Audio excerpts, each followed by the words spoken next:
Hello আসসালামু আলাইকুম, আমি এলিজাস ব্লগ থেকে চলে আসছি। আপনারা সবাই কেমন আছেন? আশা করি আপনারা সবাই অনেক ভালো আছেন। তো আম্মু ওই যে আমরা সকালে আমরা আস্তে আস্তে 12টা-1টা বাজে আর কি, আমরা খাওয়া দাওয়া করে একটু ঘুমিয়েছিলাম। এখন সন্ধ্যার দিকে আম্মু আবার এই পিঠাগুলো বানিয়ে দিয়েছে মাংস দিয়ে খেতে।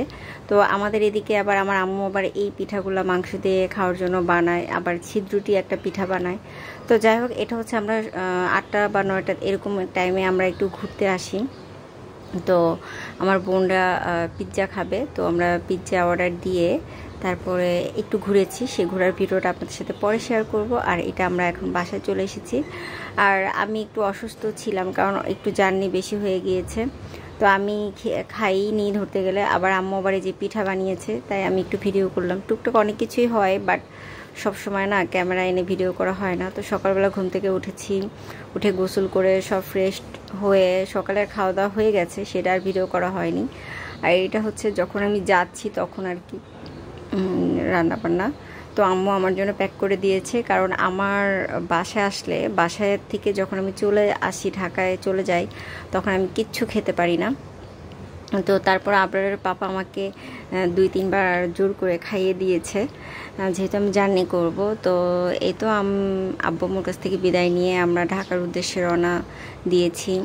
এবং আমি সবসময় আমার ইমোশনালকে কন্ট্রোল করি। জানি না, আমি মানে মানুষের সামনে খুব কমই কান্না করি। আমার তো মনে হয়েছিল যে আমি আমার বিয়ের দিন মনে হয় কান্না করতে পারবো না, কিন্তু ওই দিন আমি কেন জানি সবার সামনেই কান্না করেছিলাম। যাই হোক, তো আমরা আজকে মাওয়া দিয়ে যাব, পদ্মা সেতু দিয়ে যাব না, সরি মাওয়া না, দৌলতদিয়া পাটুরিয়া দিয়ে যাব, পদ্মা সেতু পার হব না। তো এই তো ঢাকায় চলে যাচ্ছি নিজের সংসারে। আর এই যে আমরা এখন ফেরিতে উঠব। ফেরিতে কিন্তু ভালোই জ্যাম ছিল, আমরা ভেবেছি যে ততটা জ্যাম হবে না। তবে এই তো এখন আমরা ফেরিতে উঠে পড়েছি। আর আকাশটা অনেক সুন্দর ছিল, ফেরি পার হয়ে গিয়েছি। এখন আমরা ঢাকার উদ্দেশ্যে আছি রাজপথে। তো আসলে আমার লাইফের টুকটাক আপনাদের সাথে শেয়ার করার চেষ্টা করি, আবার সব কিছু কিন্তু শেয়ার করাও হয় না।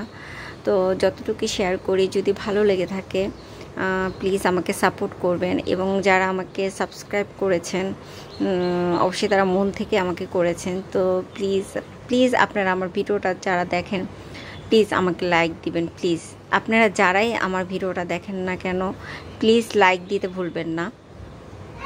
তো আর এই তো আমার জার্নিটা একটু কষ্ট হচ্ছিল, বাট আব্বু আম্মুকে দেখে পদ্মা সেতু ঘুরে খুবই ভালো লেগেছে।